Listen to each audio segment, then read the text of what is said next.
Three people's lives changed in one moment. Two imprisoned, and one becomes a motivational speaker.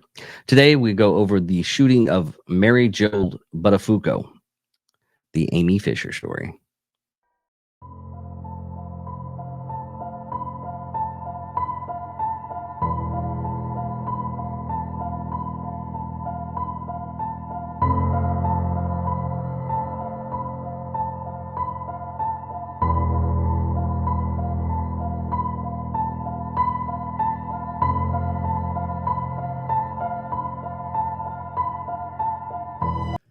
We here at Angry Me Production want to thank our sponsor, Mobile Notary Mindy. She's certified with the National Notary Association. She's also bonded and E&O insured. She offers a wide range of services including wills, powers of attorney, medical documents, healthcare proxies, living wills, certification of trust, assignment of personal property, HIPAA waivers, advanced healthcare directives, and 99 verification. You can find her on Facebook, TikTok, and Instagram at Mobile Notary Mindy. You can also visit her webpage at TexasMobileNotaryMindy.com. That's TXMobileNotaryMindy.com.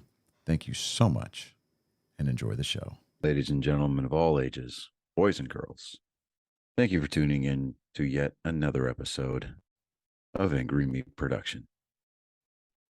We appreciate you coming in and letting us be a part of your lives, week in and week out. We hope to do our best to present you with something that your eardrums delight in.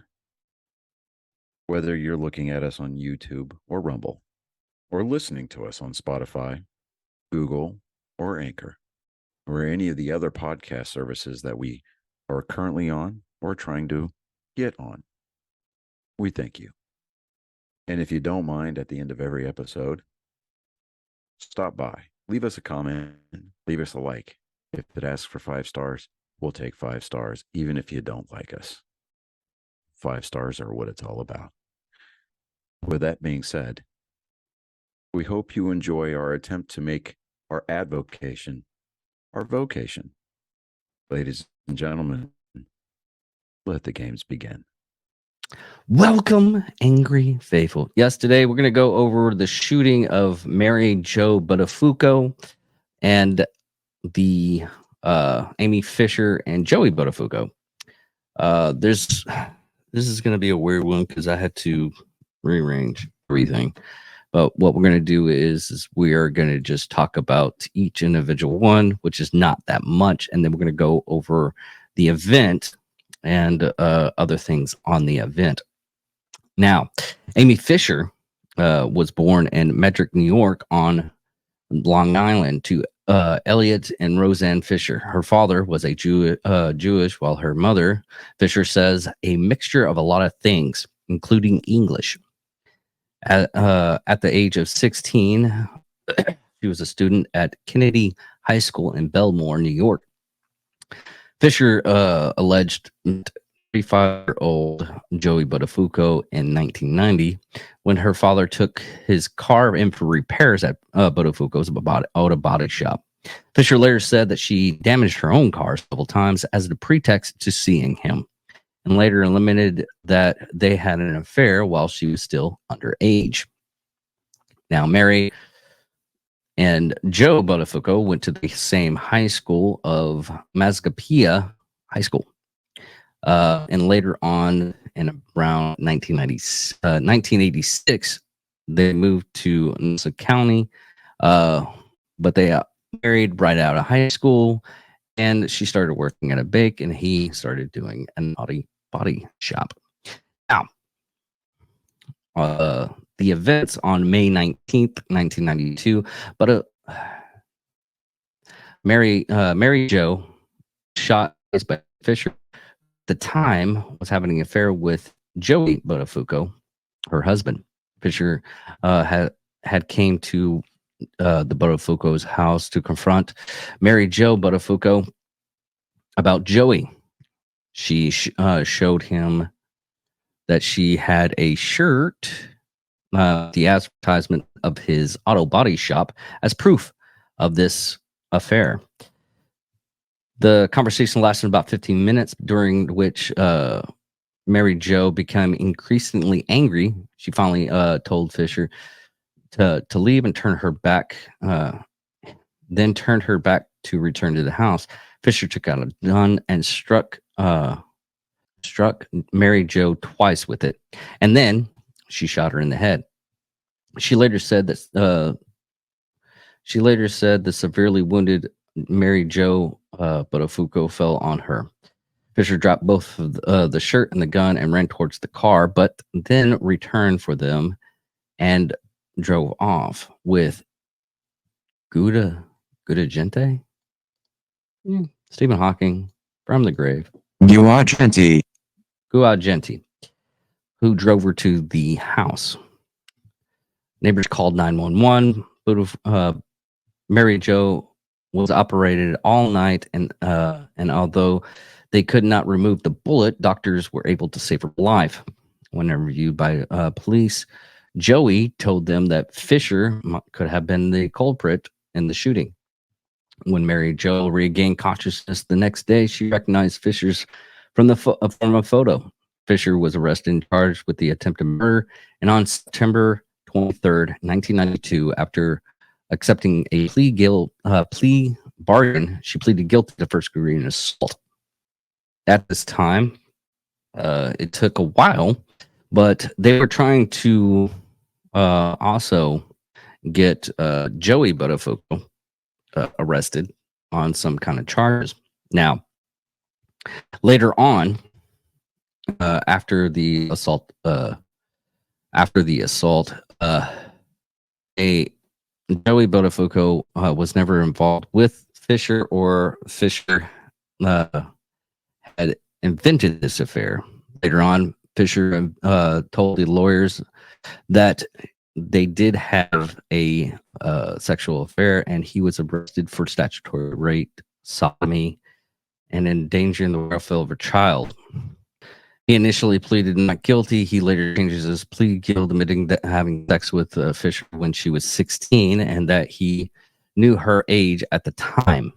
And he was sentenced 6 months of jail time and released after serving 4 months and 9 days in the sentence, which for that is just too low on the sentence to me. Also, during the court document, Fisher also said that she was highly strung on ecstasy, and it made her feel more confident, stronger and confident. She also said, "I just did something totally irrational." Fisher said, "Believe me, rational people don't go to somebody's house in the middle of the day. It's just and do something like that in the middle of the day. It's just insane." Now, after a while, what this was really weird, Mary Jo was defensive with her husband. She said this is just a one-time event. She eventually came to the light 16 years later after the incident. She wrote a book, Getting Through My Thick Skull: Why I Stayed, Why I Learned, and what millions of people involved with a psychopath need to know. She was inspired to write the book after her son referred to her ex-husband as a psychopath. Now, both of them went on to lots of interviews and Oprah Winfrey. Amy Fisher went on Oprah Winfrey, so did Mary Jo Buttafuoco. But it was even Mary Jo Buttafuoco went on Larry King. During her imprisonment, on December 2nd, 1992, Fisher was sentenced to 5 to 15 years in prison. She served 7 years and granted parole in May 1999 after Newsom County Court Judge Ira Wexner shortened her maximum sentence to 10 years, which made her immediately eligible for parole. Waxner acted after having found that Fisher was not been appropriately represented by her lawyer for the time of her 1992 guilt plea. Now, life after prison, Amy Fisher, after her release from prison, became a columnist for the Long Island Press. Her biography, If I Knew Then, written by Robbie Weaver, was published in 2004. Become and to become a New York Times bestseller. In 2003, she eventually married Louis Bellara. The couple had 3 children before divorcing in 2015. In 2006, Fisher reunited with Mary Jo Buttafuoco in a session televised by Entertainment Tonight and its spinoff Inner Cider. Fisher said she wanted to heal and move on with her life. However, 2 years later, she says she felt no sympathy for Mary Jo. Without giving an explanation, Fisher and Joey Buttafuoco eventually reunited for the first time in 2006 in the Lingerie Bowl for a coin toss. And the Lingerie Bowl is originally the Lingerie Football League and later the Legends of Football, which operated 2009 and 2016. It was a game of full contact American football with female athletes. And in June and July 2011, Fisher appeared in the cast members of the 5th season of reality TV show Celebrity Rehab with Dr. Drew, which aired on VH1. She eventually became a adult entertainer with that. She started stripping and going into the adult film industry. Won't name all the stuff because of all the and she's still a webcam model. As a video performer who streams. She's still at it. But with Joey Buttafuoco, the significant coverage of shooting incident made Joey Buttafuoco a minor celebrity during Fisher's trial. Joey Buttafuoco appeared frequently on mainstream and tabloid news programs and talk shows and giving multiple interviews to all forms of interview. David Letterman, in his last year of hosting Late Night with David Letterman, discussed the incident so often that Joey Buttafuoco's name was recurring punchline. While Saturday Night Live parodied the case in multiple sketches. During an appearance of Saturday Night Live in January 1993, Madonna performed her single Bad Girl from her 5th studio album, Erotica. At the time of the performance, she ripped up a 8x10 photo of Joey Buttafuoco while yelling to the audience, "Fight the real enemy." This action was a spoof of the actions of Sinead O'Connor, who she acted on the program in October 1992, in which she ripped apart a photograph of Pope John Paul II and yelled the phrase as a protest against sexual abuse in the Roman Catholic Church. Now, on the season 4, episode 18 of Friends, Joey Buttafuoco was the hurt and cause of people named Joey. And that in the episode of Newsreader, where one of the characters was anxious for doing a story on Joey Buttafuoco, not out of the story versatility, but he accidentally pronounced the surname as Buttafuoco. Now, in 2002, Joey Buttafuoco, participating in Celebrity Boss, and originally stated to oppose John Wayne Bobbitt. Oh, okay, John Wayne Bobbitt. Okay, I'll get over that one. I had to think on that one. The fuck's John Wayne Bobbitt? Who dropped out after being arrested for domestic violence. John Wayne Bobbitt was arrested for. Bobbitt was replaced by a female pro wrestler, China. Joni China Lorraine. Joey Buttafuoco, despite being booed, won the fight in a majority decision. I kind of want to watch that now. Let me see if I can find that and we'll play that because I'm very interested in that. I don't know if I'll get in trouble with it, but I'm kind of curious. Okay, it actually lasted like 13 minutes. We're not gonna play it all, but I just want to get the intro of it because it's. If you see what I'm actually talking about, if you're watching this, I'll try to describe the as best as I can. So here we go. That's really the definition of our next match because we're talking about a man, Joey Buttafuoco, taking on the former pro wrestler Joni Lauer. Man versus woman. What are we to expect here? Well, I'll tell you what. I got to put my money down on Joni Lauer. She's been in the performing in front of live audience. She's been slammed. Joni Lauer has got you in her sights. No ass. I hope to God that Joey Buttafuoco is wearing his cup today. It'll be 3 rounds for Joey Buttafuoco to give some of this. Come on, Joey, gotta beat him. Joni Lauer. I can't believe you won. For everything that I've been through in the last 10 years, this is nothing. Corner with everything that I have. Ladies and gentlemen, Joey Buttafuoco. Ladies and gentlemen, Joey. A lot of people are curious as to why is Joey Buttafuoco. Okay, just a little bit of future thing on that. He won. I was surprised, but going on to Mary Jo Buttafuoco. After the shooting, she ended up having her 6 years after the incident, like I said, but she ended up becoming a motivational speaker, dealing with the incidents of being part with her husband, who she described as a psychopath, which psychos and sociopaths, or yeah, psychos and sociopaths, one up.